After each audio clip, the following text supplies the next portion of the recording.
2 Pedro, capítulo 3 da Palavra de Deus, tá? Vamos meditar nesta noite num culto simples, né?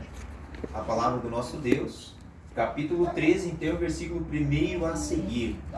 Gostaria de convidar você a nós meditar aqui nesta Palavra de Deus, onde nós vamos nos alimentar também, né, com a Palavra do Senhor, que é alimento para as nossas almas, onde somente, verdadeiramente, aqueles que têm sede, têm fome, glória a Jesus, de justiça, aceitam esta palavra e recebem esta palavra e são abençoados, né, pela palavra do nosso Deus. Então, eu vou ler o primeiro versículo que diz assim: a vinda do Senhor. Amados, escrevo-vos agora esta segunda carta, em ambas as quais desperto com exortação o vosso ânimo sincero, para que vos lembreis das palavras que primeiramente foram ditas pelos santos profetas e do mandamento do Senhor e Salvador mediante os vossos apóstolos. Sabendo primeiro isto, que nos últimos dias virão escarnecedores, andando segundo as suas próprias concupiscências, e dizendo: onde está a promessa da sua vinda? Porque desde que os pais dormiram, todas as coisas permanecem como desde o princípio da criação. Eles voluntariamente ignoram isto, que pela palavra de Deus já desde a antiguidade existiram os céus e a terra, que foi tirada da água e no meio da água subsiste, pelas quais coisas pereceu o mundo de então, coberto com águas do dilúvio. Mas os céus e a terra que agora existem pela mesma palavra se reservam como tesouro e se guardam para o fogo até o dia do juízo e da perdição dos ímpios. Mas, amados, não ignoreis uma coisa, que um dia para o Senhor é como 1000 anos, e 1000 anos é como um dia. O Senhor não retarda a sua promessa, ainda que alguns a tenham por tardio, mas é longânimo para convosco, não querendo que alguns se percam, senão que todos venham a arrepender-se. Mas o dia do Senhor virá como ladrão de noite, o qual os céus passarão com grande estrondo, e os elementos ardendo se desfarão, e a terra e as obras que nela se queimarão. Havendo, pois, amados, de perecer todas estas coisas, que pessoas os convém serem santo trato e piedade, aguardando e apressando-vos para a vinda do dia do Deus Todo-Poderoso, em que os céus em fogo se desfarão e os elementos ardendo se fundirão. Olha só que coisa tremenda, né? A palavra do nosso Deus. Podem tomar vosso assento. Eu vejo aqui, amados, o apóstolo São Pedro, né? Angustiado, aflito, temeroso verdadeiramente. Quando ele escreve esta carta, ele envia esta carta, é a segunda vez que Pedro escreve, né? Você pode ver, na primeira carta do apóstolo São Pedro aqui, ele já vem advertindo a igreja. Ele vem advertindo a igreja sobre os falsos mestres que haveriam. Ele traz para nós exemplos do Velho Testamento tirado de lá, em relação à perdição que se deu no Velho Testamento, a maneira que os povos viviam no Velho Testamento, o povo judeu vivia, os hebreus, os demais povos, os filisteus, enfim, todas as raças que existiam naquela época lá, todos eles, diz a Bíblia Sagrada, pereceram por viverem dissolutamente, por viver uma vida suja na presença de Deus, por viverem uma vida de engano, de erro, né? Todos pereceram. E aqui eu posso ver o apóstolo São Pedro preocupado com a igreja já. Nos dias que ele escreve esta carta aqui, isso fazem mais ou menos 2000 anos atrás que o apóstolo São Pedro escreveu essa carta, prevendo já aqui o futuro, vendo já o futuro de hoje da igreja de Jesus, como a igreja de Jesus Cristo estaria vivendo uma época de tribulações, uma época de dificuldade, uma época de grande angústia, né?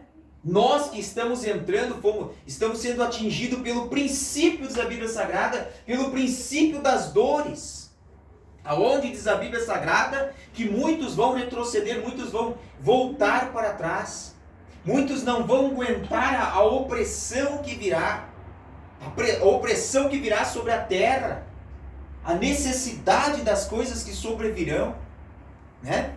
Muitos desses pregadores de hoje não vão resistir. E eu vejo aqui o apóstolo São Pedro numa preocupação tremenda, na verdade, não somente o apóstolo São Pedro, que era homem de Deus, mas sim o Espírito Santo de Deus angustiado, vendo o sofrimento da igreja, vendo o sofrimento que a igreja estaria passando, né?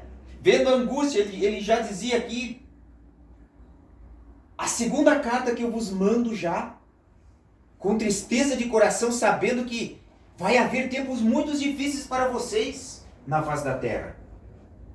O apóstolo São Pedro sabia que ele não estaria mais aqui, os demais discípulos não estariam aqui, mas a igreja estaria aqui. A igreja estaria aqui sendo levada verdadeiramente sobre as asas do Espírito Santo de Deus. Porque se não for o Espírito Santo de Deus nos levar todos os dias, nós não aguentaríamos a opressão que é tão grande deste mundo. Nosso irmão acabou de ler na abertura do culto que somos considerados como lixo deste mundo aqui. Lixo deste mundo aqui. Eu não entendo como as pessoas se consideram ainda estrelas e astros na internet. Cantam e pregam como se fossem grandes coisas aqui na terra e o mundo os aplaude. Cuidado, porque se o mundo está amando você, alguma coisa está errada. Se o mundo está amando você, está adorando você, alguma coisa está errada com você, entre você e Cristo. Entre você e o Espírito Santo. Alguma coisa não está certa nesse negócio aí. Porque o mundo não pode gostar do crente mesmo. O mundo não pode gostar do crente, não pode gostar de nada que o crente faça. O mundo não pode gostar da pregação do crente. O mundo não pode gostar do louvor do crente. O mundo não pode gostar. Mas se o mundo está gostando disso aí, como esses crentes falsos, esses crentes hipócritas que estão na internet, tá? Cantando ao lado dos ímpios, abraçando-se com os ímpios, cantando um gospel daqui, um gospel de lá, um sertanejo daqui, um funk dali, e os crentes enfiados no meio dessa baboseira toda cantando. Tem coisa errada. Tem coisa errada. O Espírito Santo não está no meio desse negócio, eu já vou avisar vocês. O Espírito Santo não está no meio desse negócio. A Bíblia diz assim, que comunhão tem o templo de Deus com os ídolos? Que comunhão tem o templo de Deus com os ídolos? Nenhuma, né? Não pode ter. Que comunhão tem a luz com as trevas do outro lado da parede ali? Não tem comunhão. Então como é que os crentes estão em comunhão com esse mundo sujo?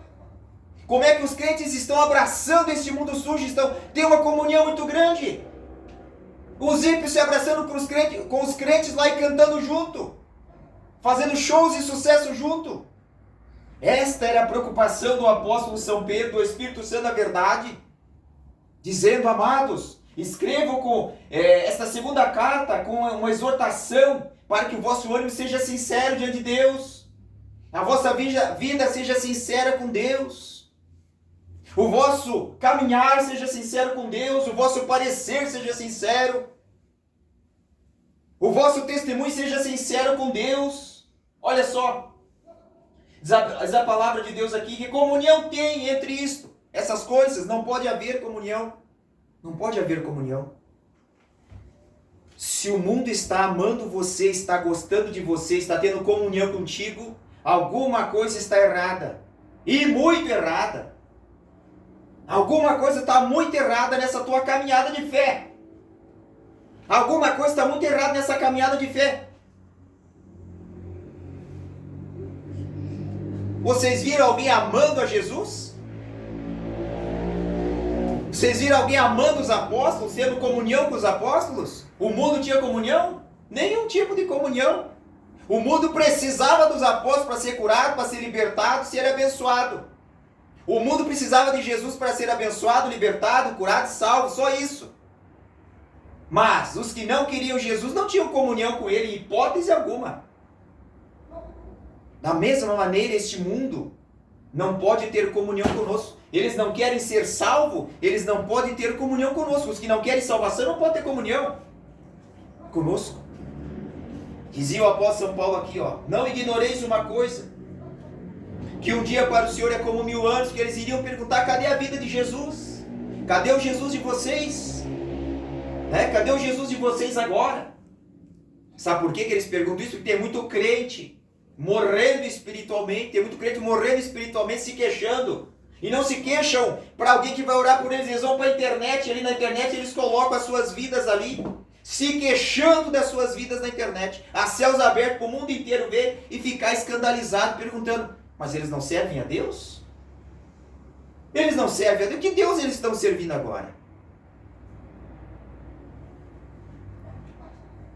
Aqui diz, sabendo que primeiramente viriam escarnecedores, andando segundo as suas próprias concupiscências. Quantos escarnecedores estão aí, né? Quantos escarnecedores saíram e estão aí, no meio deste mundo agora, escarnecendo do Senhor, escarnecendo da sua palavra. Você vai na internet, você fica escandalizado ali, de tantos escarnecedores escarnecendo o Evangelho. Mas pode ver, esses mesmos escarnecedores na internet, eles recebem curtidas e compartilhamento à riveria. E o pior é que não são os ímpios que curtem essas coisas. Não são os ímpios que compartilham essas coisas, irmãos. São os próprios crentes que estão compartilhando e curtindo essas coisas todas. Tem um filho do diabo na internet chamado de apóstolo, não sei das quantas lá, escarnecendo, dizendo palavrão à torto e direito, a céus abertos na internet, escarnecendo, arremedando as línguas estranhas do Espírito Santo. Você já está condenado ao fogo do inferno, que o diabo coma eternamente nas chamas. Escarnecendo, e sabe o que é isso? Tem quase 1 milhão de seguidores, e entre eles, para a vergonha do Evangelho, entre eles, a maioria são crentes de igrejas tradicionais que estão seguindo a imundícia dessa. E querem salvação ainda. Querem salvação desse jeito. Aí quando vem a luta, a tribulação, quando vem a desgraça, eles não têm força de orar, nem de jejuar, de buscar a Deus para vencer. Olha o que diz aqui. Mas o dia do Senhor virá como ladrão de noite, no qual os céus passarão com grande estrondo. Olha, o povo, a era de agora não estava preparado para essa peste que Deus lançou na terra. Não estava preparado. Tem crente morrendo desesperado na fé porque não sabe o que fazer. Não se prepararam pela Bíblia Sagrada. Não estavam se preparando pelas Escrituras Sagradas. E agora, olha o que diz aqui. Mas o dia do Senhor virá como ladrão de noite, no qual os céus passarão com grande estrondo e os elementos ardentes se desfarão, e a terra e as obras que nela há se queimarão. Olha aí. Por que o apóstolo São Pedro estaria mandando o mundo vigiar para o dia do Senhor? Ele não estava mandando o mundo vigiar. Ele estava escrevendo para quem aqui? Para quem o apóstolo São Pedro estava escrevendo essas cartas? Para nós. Para a igreja, para nós. Para nós, não era para o mundo. É para eu e você, é para nós vigiar, porque isso aqui vai suceder. Não sei se na nossa era, ou se na era do Felipe, na era do Lucas, não sei se na geração deles vai suceder isso, ou se na nossa geração ainda sucederá isso. Mas vai suceder. Quem de nós sonhava com a pestilência nos nossos dias, né? Estávamos vivendo feliz da vida, regaladamente. E agora? Esses cantores aí que estavam aí cantando 90 mil reais por um show de final de semana, essas cantoras, esses pregadores agora não tem mais ganhar dinheiro fácil, tem que trabalhar. Tem que lascar verdadeiramente. Comeram da lã das ovelhas, engordaram com a lã das ovelhas, a sorte deles, né? Que engordaram com a lã das ovelhas, porque teve idiotas que pagaram. Teve idiotas que pagaram fortuna para essa gente durante o tempo que eles ficaram fazendo show. Mas eu quero ver a fé deles agora, daqui para frente, quando as coisas começarem a piorar. Eu quero ver a fé deles a hora que a doença bater, a enfermidade chegar lá, a peste pegar, porque não pense você que a peste não vai pegar crente. Essa madrugada me ligou um irmão desesperado pedindo oração. Foi atingido pela enfermidade. Mas não é desses vagabundos, é um homem de Deus que ora, que se esforça, que luta pela fé que lhe foi dada. Tá? Então a enfermidade vai pegar crente, vai pegar crente. Nós temos que estar preparados para, no nome de Jesus, vencer. Passar por isso na presença de Deus, dar testemunhos ali adiante da vitória de Deus. Mas o dia do Senhor virá como ladrão de noite, no qual os céus passarão com grande estrondo. Aí diz o apóstolo São Paulo, continua falando, o apóstolo São Pedro, aliás, havendo, pois, irmãos, de perecer todas essas coisas, ó, de perecer estas coisas. Olha só. Ele não está falando aqui, havendo, pois, irmãos, de ser livre dessas coisas. Ele está falando de perecer essas coisas. De perecer todas essas coisas. Olha que pessoas vocês devem de ser em santo trato e piedade. Olha como nós devemos de ser em santo trato e piedade, diz a Bíblia Sagrada. Nós devemos de ser pessoas santas no nosso viver. E olha o que ele acrescenta, o que mais, além da santidade? O que mais que ele acrescenta, além da santidade, que devemos de ser? Piedosos. Piedosos, a Bíblia Sagrada. Ter piedade. Porque o crente que não tem piedade, ele está longe de ser salvo, está longe da salvação. Está longe da salvação, o crente não tem piedade. Exerça a piedade, exerça a misericórdia. Porque você pode precisar um dia dela. Você pode precisar um dia de misericórdia, você pode precisar de piedade um dia. Então exerça a piedade, exerça a misericórdia. Eu sempre ensino e sempre digo para os nossos assim: não buscam para cima pensando que você não vai precisar de ninguém, que você vai precisar. Eu posso precisar de você a qualquer momento. Então nós devemos de exercer piedade, exercer misericórdia, tá?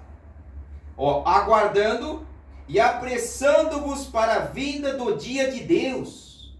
Aguardando e vos apressando para a vinda do dia de Deus. Aguarde com paciência, diz a Bíblia Sagrada. Espere com paciência no Senhor.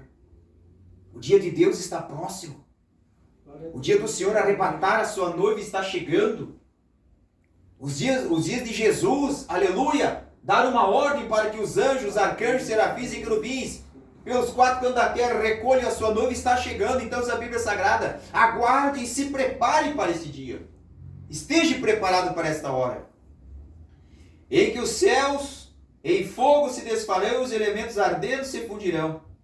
Mas nós, segundo a sua promessa, aguardamos novos céus e nova terra em que habita a justiça. O mundo injustiçado, esse que nós vivemos agora, né? O mundo de injustiças que nós vivemos.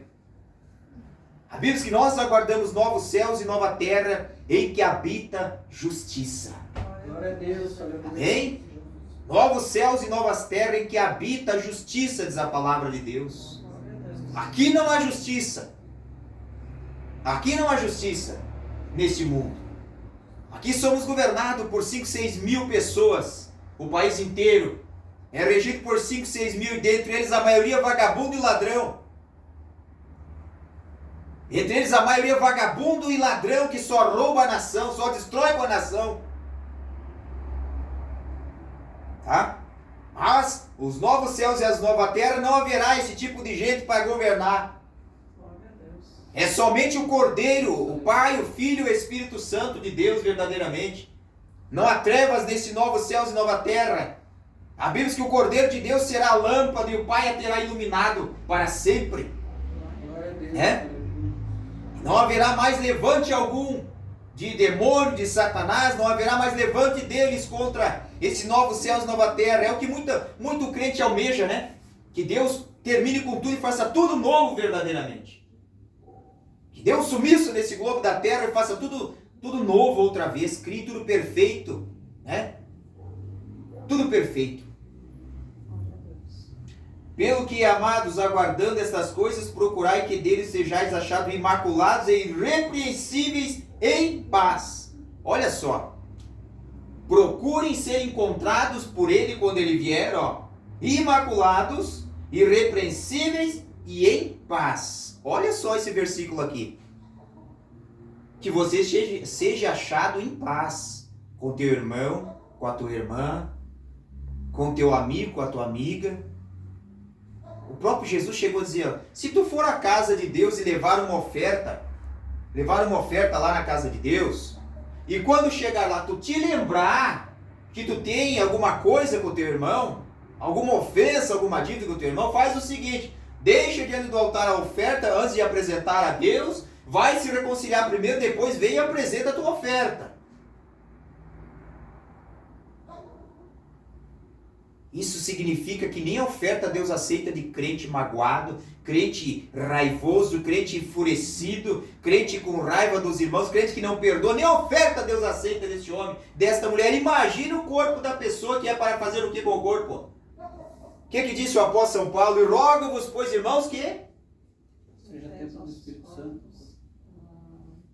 sacrifício vivo e agradável a Deus. E rogo-vos, pois, irmãos, que apresenteis os vossos corpos em sacrifício vivo, santo e agradável a Deus, que é o quê? O vosso culto racional, culto de quem pensa, de quem sabe, de quem raciocina. Que apresenteis os vossos corpos em sacrifício. Então, se Deus não aceita, Ele roga para que seja apresentado e não aceita nem oferta se não tiver de acordo. Se tu se lembrar que tu deve alguma coisa para o teu irmão, espiritual, não estou falando de dinheiro, estou falando de perdão, de coisa espiritual. Se tu te lembrar que alguém está te devendo alguma coisa na tua vida espiritual, alguém te ofendeu, você ofendeu alguém, machucou alguém, vai te reconciliar primeiro, deixa aí a tua oferta, vai se reconciliar, depois vem e apresenta a tua oferta a Deus. Senhor, está aqui meu dízimo, minha oferta, Senhor, receba nas tuas mãos. Entende? Para que sejamos o quê? Filhos do Deus Altíssimo, diz a palavra do Senhor. Para que sejamos filhos do Deus Altíssimo. E tende por salvação a longanimidade do nosso Senhor, como também o vosso amado irmão Paulo vos escreveu, segundo a sabedoria que lhe foi dada. Sejam encontrados em paz, diz a Bíblia Sagrada. Você tem paz com o teu irmão, com a tua irmã? Você procura paz verdadeira? Você procura manter a paz com o teu irmão, com a tua irmã, com a tua família? Então, mantenha esta paz. Lute por elas, a Bíblia Sagrada. Busque esta paz. Se as pessoas não querem ter paz conosco, com você é diferente. Entenda que Deus não vai te julgar por isso. Mas a Bíblia, enquanto depender de mim e de você, estejamos paz uns com os outros, a Bíblia Sagrada. Se os ímpios não querem ter paz conosco, amém. O problema é deles daí com Deus verdadeiramente. Amém? Que Deus abençoe cada um em nome do Senhor Jesus Cristo, né?